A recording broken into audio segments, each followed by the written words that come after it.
Don't forget, ko-fi.com/stopwritingalone is a real simple way to show your support for what's going on here week after week.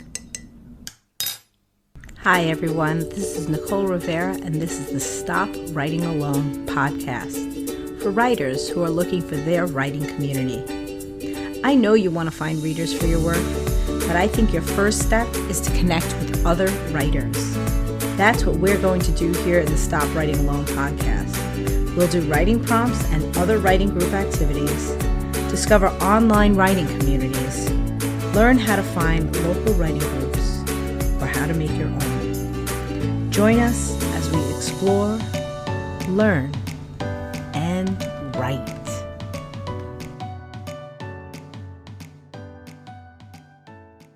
Support for the Stop Writing Alone podcast is brought to you by Kim, the Coloring Book Coach.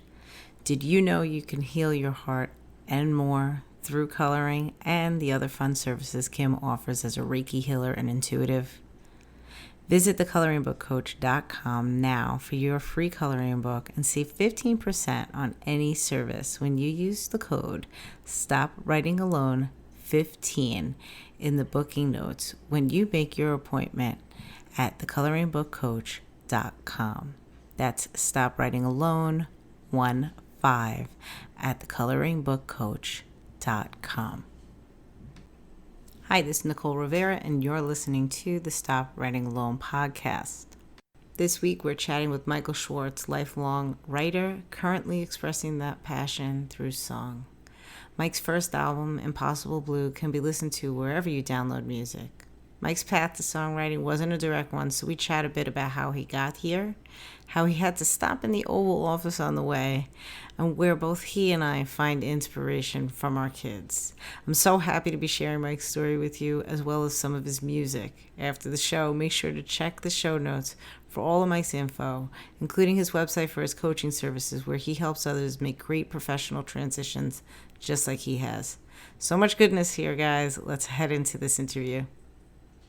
Okay, everybody, it is me, Nicole Rivera, here at Stop Writing Alone with a good and long-term friend of mine, Michael Schwartz, who's we met back in college. It's been a while. We're counting the years and running out of fingers, and he has had quite an amazing journey with writing, with music, with some secrets he may be able to reveal. But Mike, do me a favor, introduce yourself to the Stop Writing Alone audience. Excellent. Yeah. So hi. Yeah. As Nicole said, I'm Michael Schwartz. I love this concept. By the way, I love the fact that I'm here. Thank you, Nicole, so much for asking me to do this. Um, so I've been, as Nicole said, we've known each other. I won't say the exact number of years, but it's more than 20. um, I will not reveal any secrets. Everything that I will say is not a secret by definition. Right. Uh, but yeah, so I've taken a sort of meandering path through writing, and it's always been just such an important like close thing to my heart, being able to express myself in written word. Uh, so I'm super excited to chat about all of the things. Right. So right now you're a songwriter, and that is where your writing has landed you. But where did it all begin? When did you first start to get your interest in writing? So wow, first interest. So it's probably a family thing.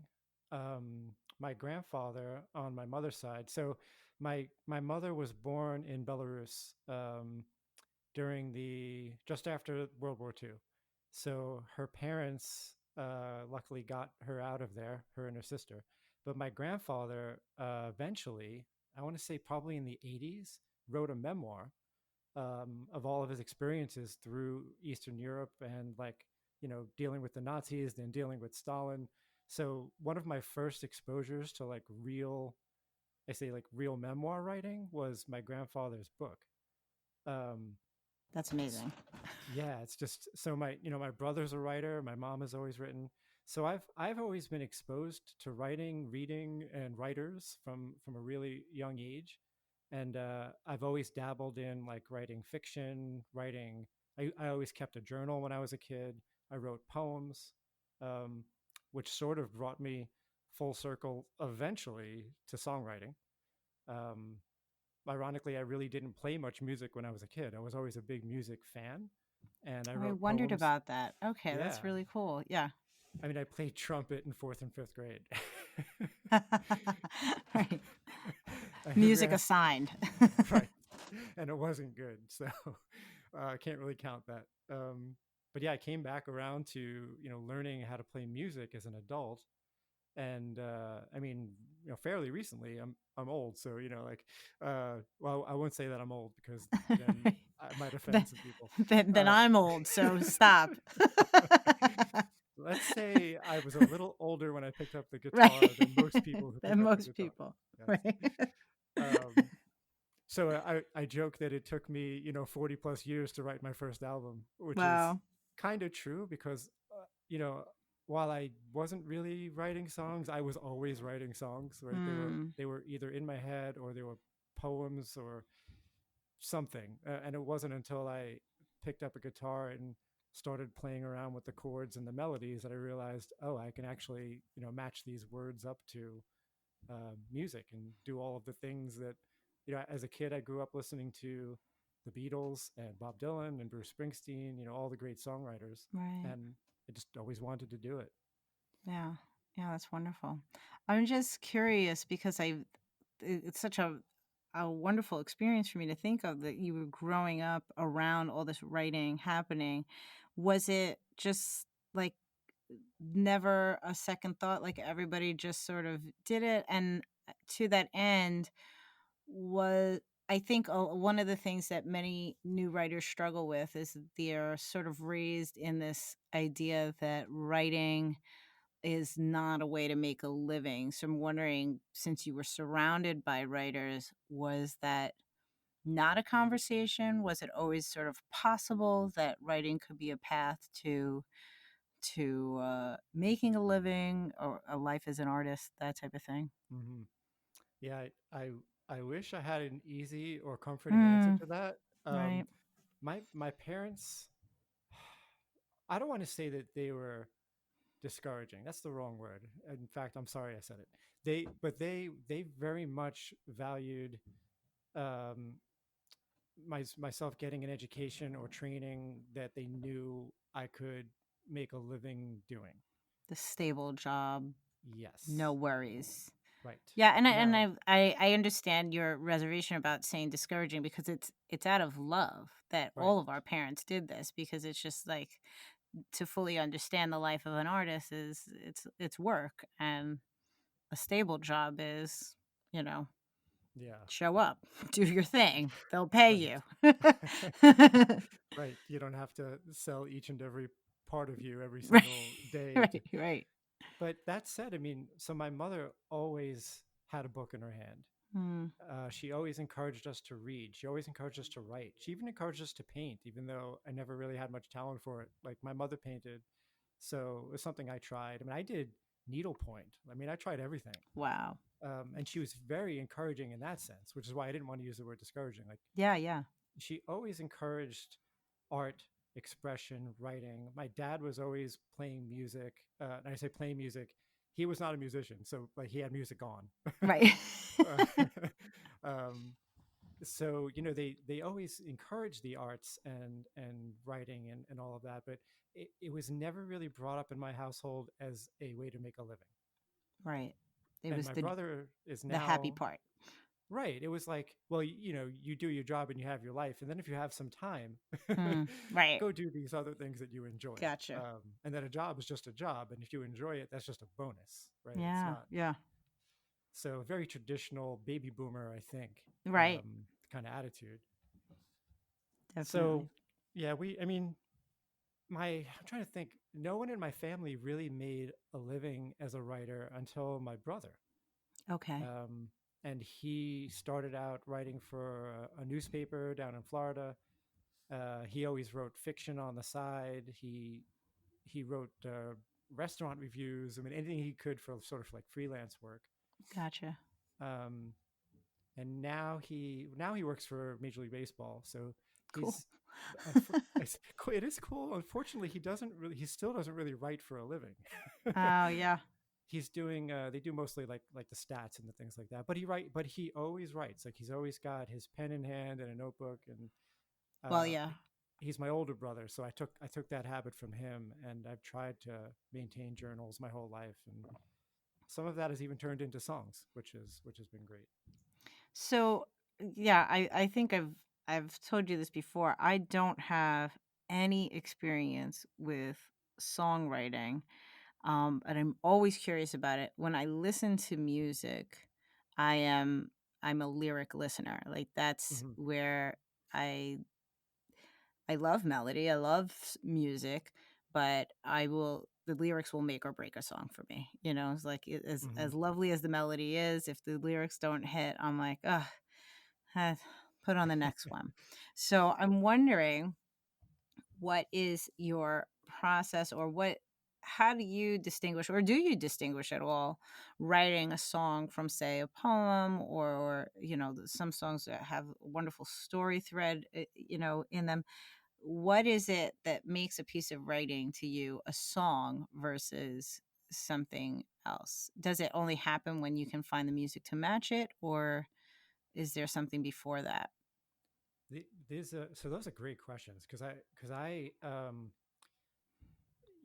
I've been listening to, like I said, that John Lennon, Bob Dylan, Bruce Springsteen, like all these amazing songwriters, Neil Right. Young, like my whole life, and I always wondered, how do they do it?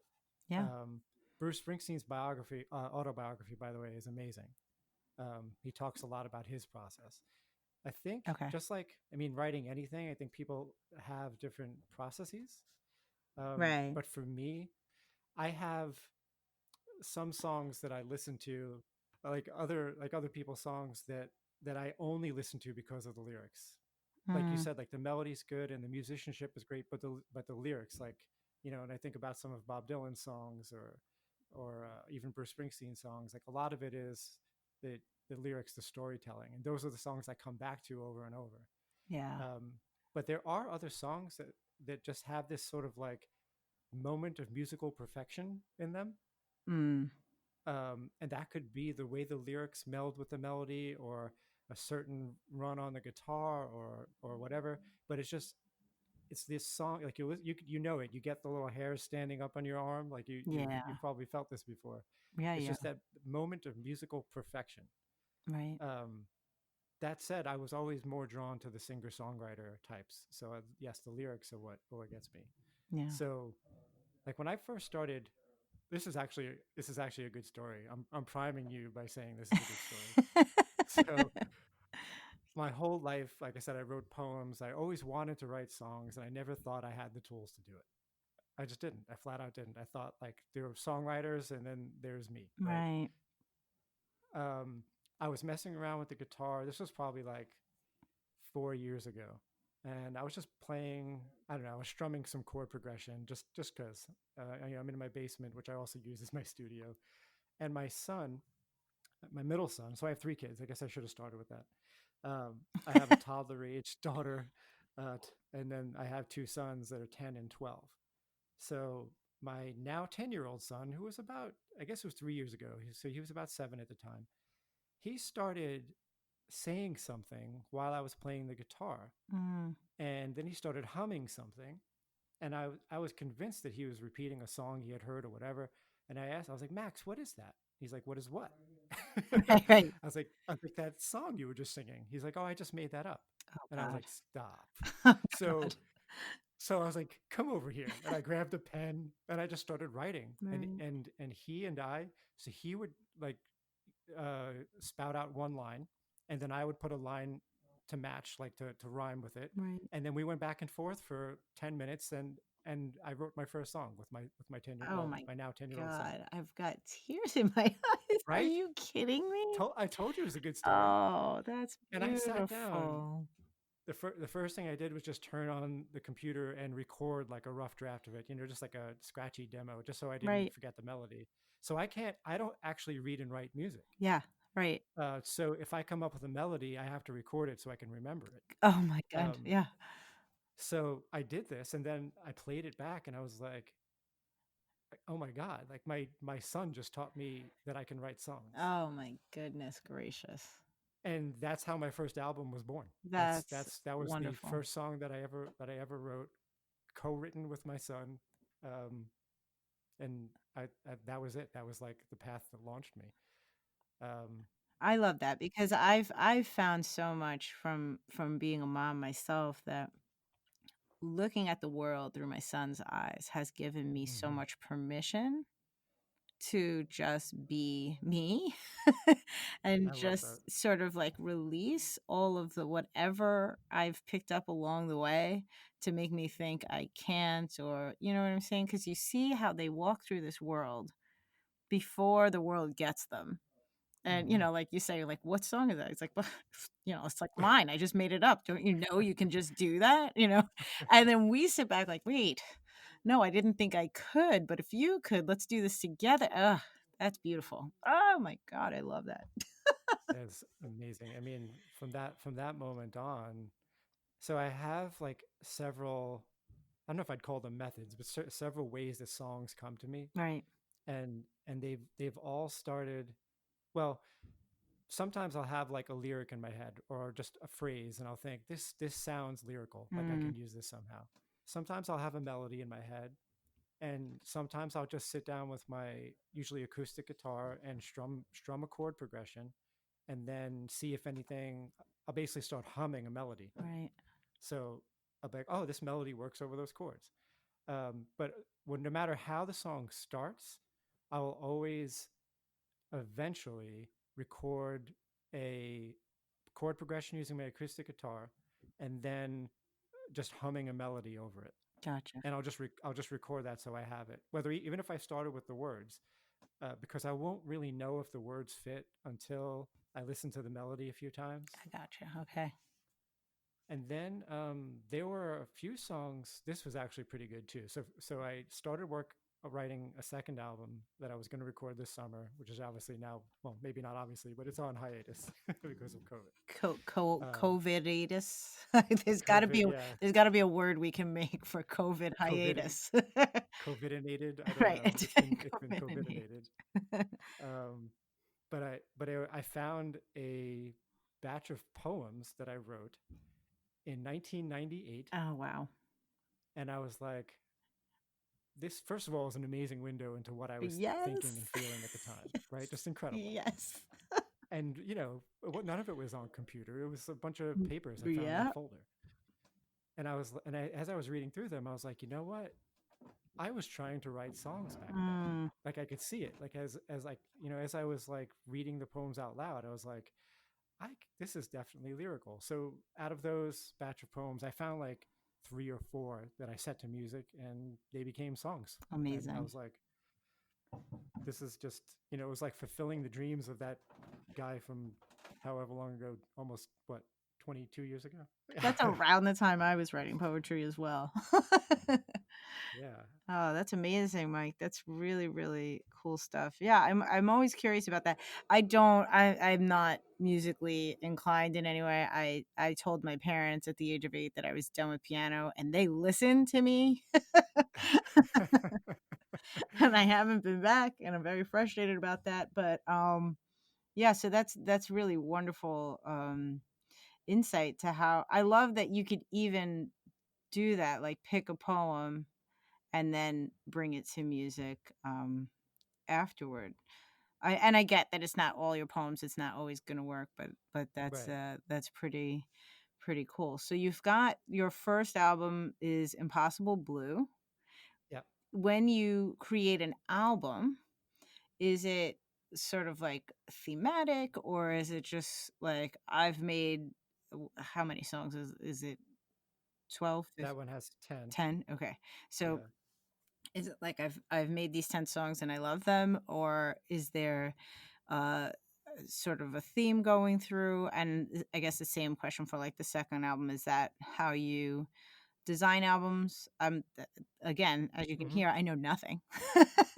I love to listen, but I know nothing. Well, So I mean, this is probably a different answer for every songwriter, Yes. and even for a given songwriter, it's probably a different answer for every album. But for me, what I can say is, uh, I look for a theme in the songs, Okay. and that doesn't necessarily mean that the songs are all about the same thing Mm, or even similar things, right. but that there's a thread you can pull through them. Gotcha. And for my first album, it was very much, well, I mean, it started with Max. Mm, It was very much songs inspired by my kids yeah. and being a parent. But that also forced me to be a little more introspective and retrospective. Mm, So some of the songs are about my evolution as the person that became a parent. right. Um, and not and so I like to listen to story songs, Yeah. right? When I think of a like a when I think of Born to Run, right? The album Born to Run by Bruce Springsteen. Yeah. He describes that album as basically 8 songs about one endless summer night. Oh, wow. Yeah, I mean, he was only 24 at the time, and th- Annoying. annoying, right? And when I listen to those songs now, because I first heard it probably when I was 15 or 16, Right. Yeah, for sure. and now listening to it as a an older man, um, it means even more to me. Yes. Like the songs were, oh, it's just amazing. So like, could I do that? Not with my first album, but then again, neither did Bruce Springsteen, Right. right? But my first album was very much about like the things that were internal and finding a way to express them. Yeah. Okay. And my second album, when I started writing the songs, a lot of them were about how I viewed external things. Oh, wow. And I think most songwriters do that. The big exception is Bob Dylan. Right. Bob Dylan started off writing about external things Yeah. and didn't get to internal until like 20 years later. He flipped it. He did. Um, but for me, like, I started out looking looking back, right? So it was like very much Max brought me into the present, right? My son brought me very much into, Yeah. like you were talking about, how seeing the world through the eyes of your children, Yeah. before there's any tinge of cynicism or jadedness Yeah. or the can'ts, right? Like you said. Yeah. So the album really started there, and then I looked back at the places I've been, the people I've met. Um, a lot of the songs I have characters that are, composite characters. Um, so it's like it's not directly about someone, but it's about all of them. Yes. I'm with you. I got you. Yeah, you got it. So, and it's actually one of the reasons I chose songwriting. Like I said, I've written poems, I've written fiction. I think I even wrote an episode treatment for Star Trek: The Next Oh Generation my when I was God. younger. That's I mean, amazing. I've tried everything. But one of the things that had me settling on songwriting was I really love this ability to, or not even the ability, the restriction, if you will, of having to force yourself into the structure of 3 to 5 minutes, Yeah. Yeah. Yeah. uh, and have it fit in a rhythmical way. For sure. That just really, it's I'm my background is in physics Yes. and math, Yes. right? I know you can relate. I can. Um, so it felt, and I think that science itself and music go together really well, and math, for those reasons. It's not so much, it's not that it's formulaic. It's more like you can fill in the data, right? Like a scientific experiment, you're collecting data, and the curve appears. Right. That's what music is like to me. Like I'm filling in, and then the song appears. Right. Yeah. And I just love that Oh, parallel. I think you just nailed why I love writing prompts so much. Oh, that's Yeah. so crazy. Yeah. Because that's the thing that I love, not only about doing writing prompts myself, but I love doing writing prompts with a group of people because Hmm. we all start with the same thing and we all input like our own variables, our own variable amounts of what have you. I'm going to math it out here and something different every time, Hmm. something beautiful, something different every time. yeah, I love placing limitations on, word limits or stuff like that, just to see how, I rise to the challenge and where the beauty is within that. So I could totally see what you're saying about how songs have that appeal with that time limit. That's really, really great. And that's, to me, I think that's one of the great beauties of music, is that, you sit there for 5 minutes and somebody takes you on this ride, this story that Hmm. you're like, what? How did that? I mean, I just watched Hamilton this weekend, and that was ridiculous. Oh, yeah. That was My wife and I watched it too. Yep. the whole time. I was just telling my husband, I'm like, as a writer, this is driving me crazy. Like, I can't. I'm like emotional. How did he do this? So yeah, that's It's incredible. unbelievable. But you talked a little bit here about how your second album is, looking at the external and all of the people that you've met along the way and all of the things that you've done along the way. What is that along the way stuff that happened in between Mike the poet and Mike the songwriter that can fill you with all this experience to come to the page and come to your guitar with so much? Yeah, the I think I started off talking about how I've had sort of a meandering path to songwriting, and I mean, yeah, experience wise, so the last until just the end of April, I spent 20 plus years working in national security type jobs. Right. Um, 13 years at CIA, 7 years before that at Department of Defense. Um, I've been, I mentioned my original background was in physics. I've also been trained as an aircraft mechanic. Right. Um, I dabbled in criminal justice. Dabbled in computer science. I've done some coding, which is a whole different kind of writing in and of itself. Yeah. Um, so for me, like this path, I've traveled around the world a little bit. I've lived in a few different states in the U.S. Um, it's all about connecting to people, Yeah. no matter what. It always comes down to, you think about your best and worst moments. There's always a connection to people. Mm. And I spent, so writing wise, right, I wrote a lot of poetry sort of during college, maybe just a little after college.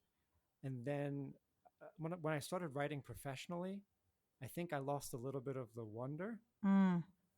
Um, I do think, sort of what you mentioned before, restrictions, ironically, can be liberating. Right. If you know that you only have this much time or this many words. So a lot of the writing that I did professionally, especially over the last 10 years or so, was for people, it was to advise people who don't have a lot of time. Okay. Um, I was an intelligence analyst, Right. and that basically entails doing a lot of reading from all sources and then trying to synthesize what you read and then trying to express it in a way that it makes a coherent story, and that the person receiving it can act on it. Right. So that is challenging in a lot of I ways. can't. Uh, Yeah, I can't even begin to imagine the challenge in that. it's Yeah, it's almost like people obviously care what you think, but they even care more about why you think what you think. Mm. Like, what is it based on? What's the evidence? What led you to this conclusion? Right? That's Yeah. almost as important as the thing, as the what. Um, I'd written for I've written for everyone from like kids up to the president. Unbelievable. So it's been an amazing ride. And then you know arriving to songwriting, sort of, I say at the end of that journey, but it's the end so far, right? This is Right. where I'm at now. Who knows what comes later? But I realized I was at a point where I had done sort of everything I wanted to do within that professional construct. Yeah. I mean, the experiences I had working on national level policy were amazing. I mean, I got to brief President Obama, in Oh, the Oval Office, come right? on. It's like Ooh. that probably wasn't going to happen as a songwriter, Right. but Bruce, actually, Bruce Springsteen got to meet President Right. Obama too, so you never know. But yeah, so like I had pretty much done. I had run the gamut professionally, and luckily I was at a place of financial security where I could say that I didn't need to do it anymore, that I Right. could go do other things. Right.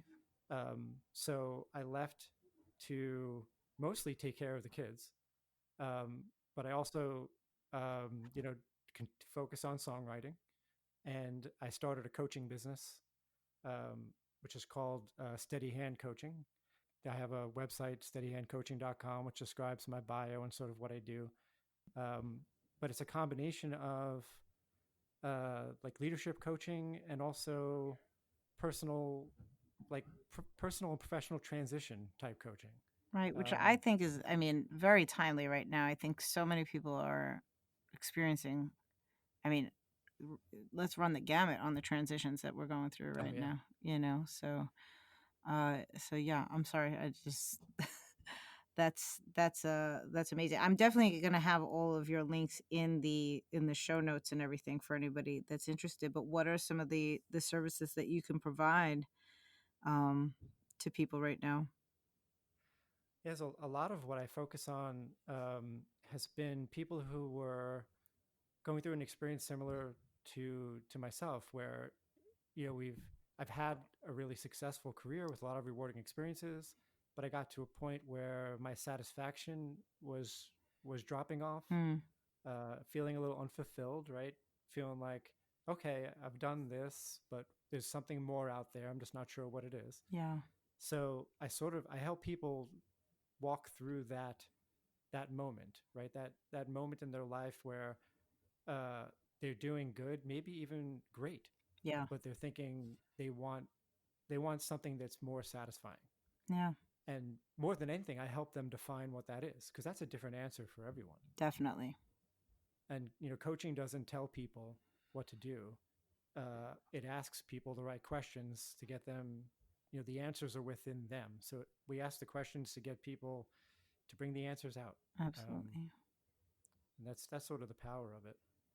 So thinking about your journey and how did you know that it was going to be songwriting? I mean, like you said, your initial motivation was to come home and be with the kids, but w- how did your transition go? Like was there a moment that you said I'm done here, or was it more of like a little hints here and there of like maybe I'm done, maybe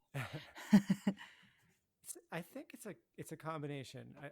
I think there were moments when I felt done, um, flip the right? Like desk, I'm out. I'm done yeah, here.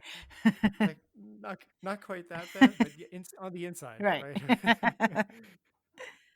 Yeah, there were definitely moments when it was like I'm working hard, Mm, and I'm doing the right thing, and everything around me is in shambles. mm, So like you can do that for a while, but eventually my soul was calling for something more. mm, So I released the album while I was still working at the CIA, which right. is kind of funny if you've seen the show on Amazon, Patriot, The Patriot. I haven't. What is that? You should check it out. I haven't.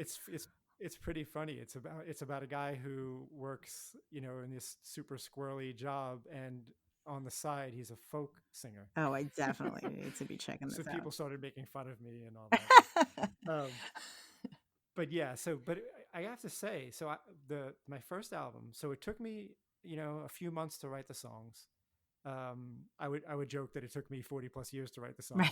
songs, but when I actually went to write the songs, it took a few months. And then I had a 2 week period in between switching assignments at work, Mm, and I recorded the album in my basement over a 2 week period. Um, and those 2 weeks were two of the most satisfying weeks of my life. okay. And it was like There it is. it yeah, it was revelation, right? Like, cuz I was already sort of leaning toward I'm looking at the next step, blah blah blah. Yep. But I did that, and I mean, number one, like I I wrote, recorded, performed, produced, mixed, and mastered my own album, which Amazing. never in a million years like would I have thought I could do that. Yeah. Yeah. And the confidence that came from that was Yep. just I can't even measure it. Um, but beyond the confidence, just the sense of satisfaction, the sense of creating something that didn't exist before I did it. Yes. I can't, like, I want it again, right? You want Well, you get that feeling, you want it again. this is so in line with what I'm saying to people all the time, and I only know it because I've experienced it myself, is that Mm-hmm. the certainty and the answers come in the doing, in the action, right? So you could have sat Mm-hmm. there and thought about like, I can't wait till I record. I feel like that's a thing I might want to do. Maybe I want to do music after this, but the certainty of it, of like, yes, this is the next thing I want to do, like really comes from doing the recording and saying, whoa, that feeling, I need that again. So Mm-hmm. similarly here, like with the podcast, I knew nothing about any of this, but I said I'll try it, and I was just sort of stumbling along through it. And once I've gotten, that first episode recorded, I was like, wait a second. Like you said, the confidence and Mm-hmm. just that good feeling like, yeah, I want to do that again. Oh, I'm a podcaster now. What? Where did that come from? So I love that. I love that you even like see I love that you took that time while still working, because especially in writing, we always have the people, everybody says like, I'm gonna write a book someday, when I retire I'm Right. gonna write a book, I'm gonna do, and everybody's waiting for something. And I get Mm-hmm. it, life is crazy, and where do we find the time? But I argue that if we don't start doing whatever the thing is, even in the smallest fraction of time that we have available, we may never do it. But if you take that, 10 minutes a day or whatever it is to do it, then all of a sudden your world opens up. You find the time, and then you realize, like you said, what it is that your soul is calling for. It's great. Yeah, and I had, I had a definite, a finite period of time, right? I knew I had 2 weeks, Yeah. and the kids were in school from Ooh, 9 juicy. a.m. to 4. Oh yeah, oh yeah. So again, this is what I was envisioning this summer. Actually, not even this summer. Yes, My last day of work was April 30th. I'm with The you. kids' last day of school was supposed to be June 15th. Oh my God. That was my window to record the Yeah, album, the second COVID's album, killing right? me too with this. Oh yeah. But yeah, but those 2 weeks, so the kids were in school 9 to 4, Wow. and I approached each day like my work day. Yeah. It was, laying down the rhythm portions in the morning. So again, the songs were all written. So I had 10 songs. I knew I could do one or two songs a day, in terms of recording. Yeah. So in the morning, I would lay down the drums. Uh, I use Ableton Live, by the way, which is an amazing digital audio workstation. And no, they don't give me any money to say that. Uh, but it was a great tool. So yeah, in the morning I would lay down the drum track, and then I would play bass. So I played the bass guitar, and then that was my solid foundation. I had the drum track and the bass together as my rhythm track, and that was like, that was the morning, that was the Yeah. foundation. And then I would take a break to eat, and then in the afternoon I would do some rhythm guitar, and then usually the vocals, and then after that I would do any like added instrumentation. Like I know enough on the keyboard to be dangerous, so I added some keyboards in and some guitar solos, things like that. Cool.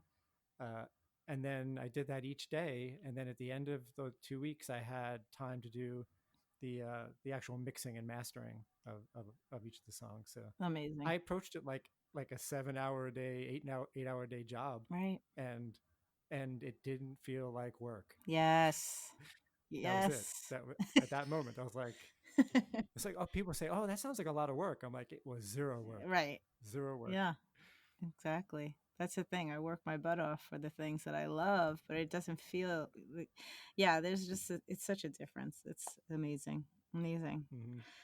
Oh, Mike, this is such good stuff. This is great. So, your Impossible Blue, we can find it basically wherever, right? That we find music. I know I was listening on Amazon Music.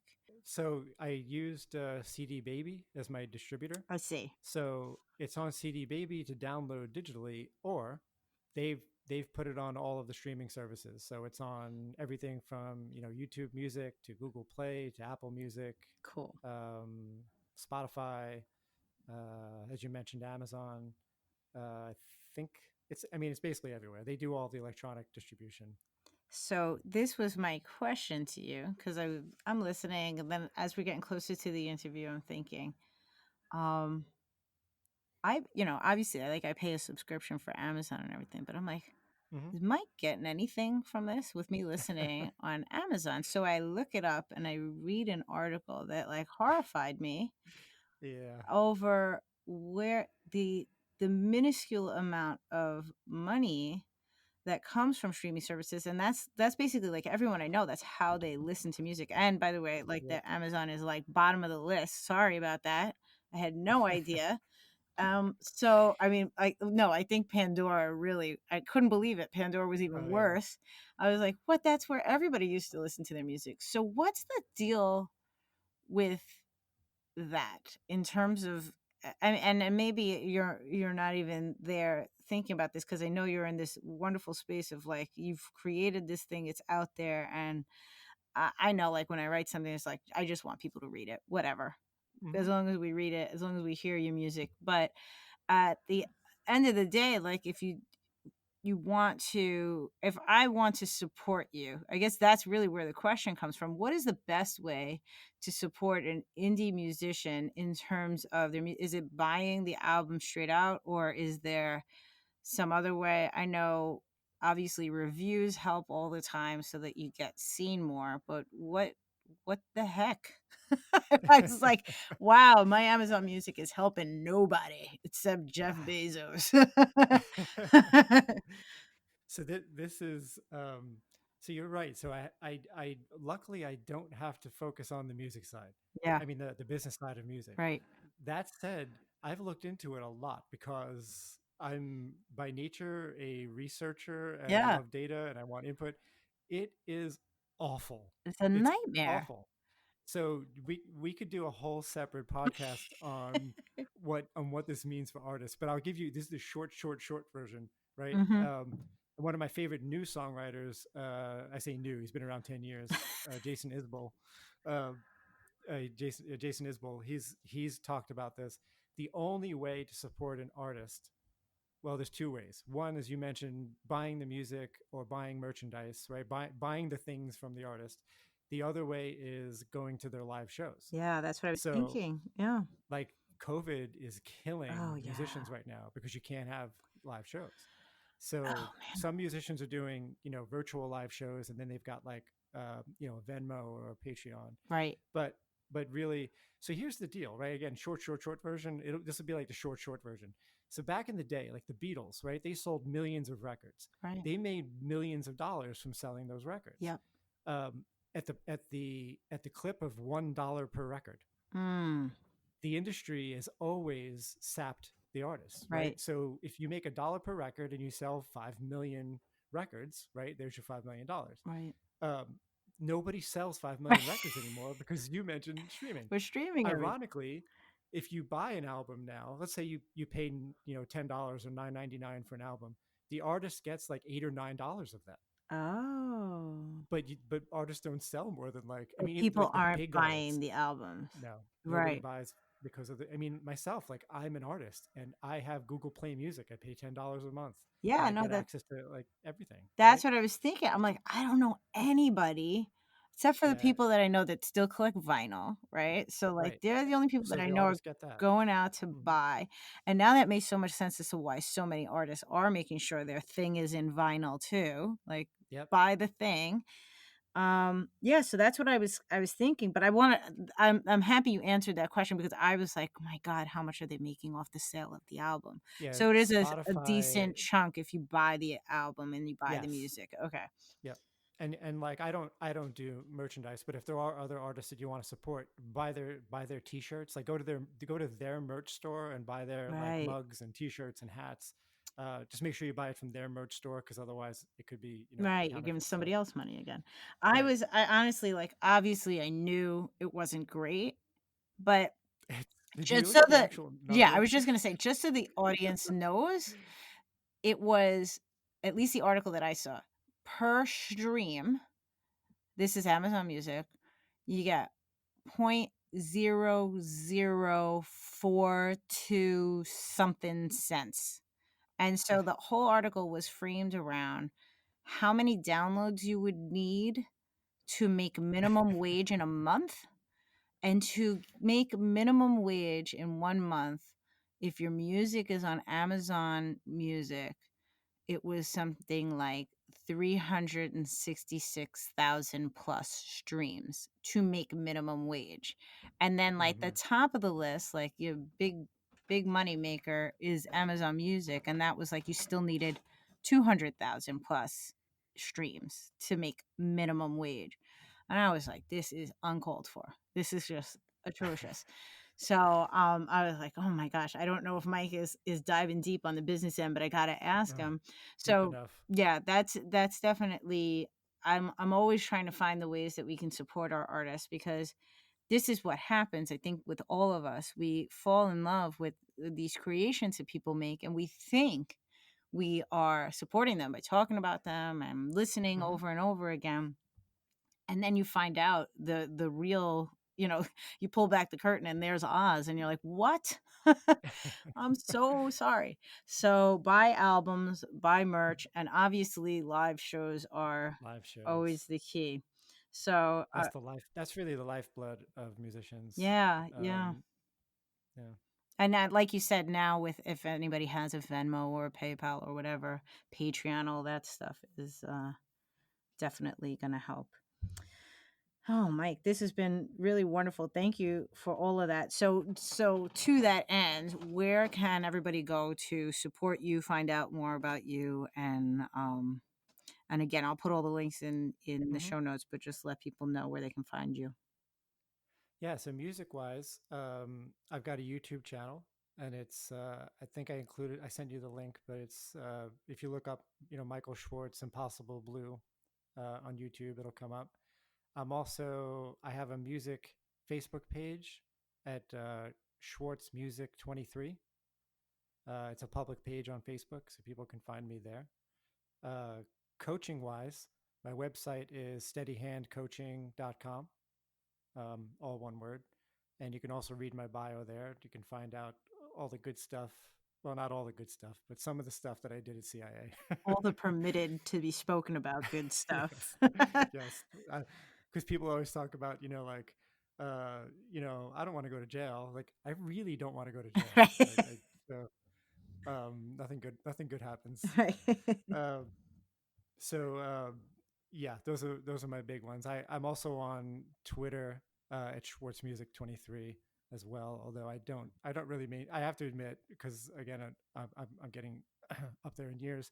I don't really maintain my Twitter profile, but it is there. It Yeah, is there. there's so much to sort of keep up with in the social media world. We all have like that one place that we're there, but not there. Yeah, yeah. I focus mostly on Facebook and YouTube. Cool, cool. Well, that's great. Anything else you want to share with the Stop Writing Alone community or uh anything I else you want to share about yourself? I would just say what one point that you hit on earlier that I think you can't say enough is that if you have an idea in your brain Mm, of anything you want to express it, and yeah, we'll find a way to get it out there, for people, because you don't ever want to use the word can't and then just stop, right? right. So yeah, I love that you're doing this, um, the Stop Writing Alone community, because artists need that support. So I would just tell people, take advantage of the support, make sure you get your stuff out there because somebody wants to read it. Yeah, yeah. There's a great quote. I want to say it was Amber Ray. I always forget who said this, but her dad was a musician, and he died young in a horrible sort of car accident. And she was 12 years Mm. old, and she wrote it in her diary, like when she found out, "Don't die with your gifts still inside." Oh yeah. And when I heard her, I saw her speak, and she said that, I like had tears in my eyes. I was like, "That's the thing. Oh Like, yeah. don't I mean, like, die with your gifts oof. still inside," right? Like, it's and as we said before, like the only way you can get them out is to just like do it already. Yeah, You and can't wait for permission. It's not going to come unless you have a child who's like in front of you showing you how easy it is. Oh, I love these kids so much. and, and part of my goal through coaching, and I haven't worked with performing artists, but I do know if folks do want to talk to someone like that, I have contacts in that community, because if it's fear that's holding you back, they can really help you work through what are you actually afraid of and things you can do to overcome it. Right. Yeah. And it's not just, suck it up. It's acknowledging the fear. Like, it's real. It's not, you feel it, so it's real. Absolutely. So Yes. No, yeah, you're right about that. That's so true. Yeah. It may sound like that when I say it, that I'm like, yeah, just do it. But you're right. It does it's come true though. first from acknowledging that whatever it is that's going on inside of us it's a real feeling. That's been like, I think one of my greatest growths as an adult is like allowing myself to feel my feelings, and like Hmm. and they're valid, and they have a place that they came from. Let's deal with that, and then Hmm. and get into the world and act. Oh, that's fantastic. Oh, Mike, thank you so much. This has been wonderful. And I will definitely keep the Stop Writing Alone audience updated whenever you can get back and record that second album. But for now, we'll keep listening to Impossible Blue, working up to those 366,000 streams for you. I appreciate that. Thank you. But also buying a copy to make sure that you get the full support. Thank you again, and yeah, we'll keep in touch. Great. Thank you. Thanks so much for having me on. So I guess it was all that talk about getting down to work that inspired Mike to go back into the recording studio.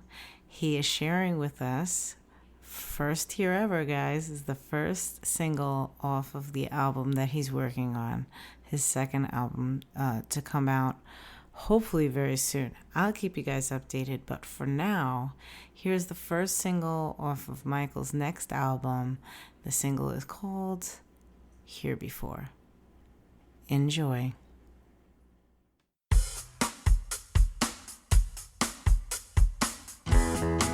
You know we've been here before. Seems trouble's always at the door. I'm staring down a nameless fear that waits right here. It all goes my way. I question everything every day. Can't relax, no, I can't let it go. Oh no. Blur the line between right and wrong, then refuse to move. I want to bring you along and find the truth. Living lies and choose which to fight and which to lose. Be the change you want to see in the world today. It's not as bad as it seems. We'll hold on to those dreams. Yesterday won't seem so bad tomorrow. Blur the line between right and wrong, then refuse to move. I want to bring you along and find the truth.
Woohoo! That was awesome. Thanks, Mike. Before you go, don't forget to subscribe to the Stop Writing Alone podcast wherever you're listening to this episode today. Then connect with us on Facebook at Stop Writing Alone Facebook page or in the Stop Writing Alone with Nicole Rivera Facebook group. Check Instagram or Twitter where I'm at NV_Rivera to find links to our email newsletter. Happy writing. See you next week.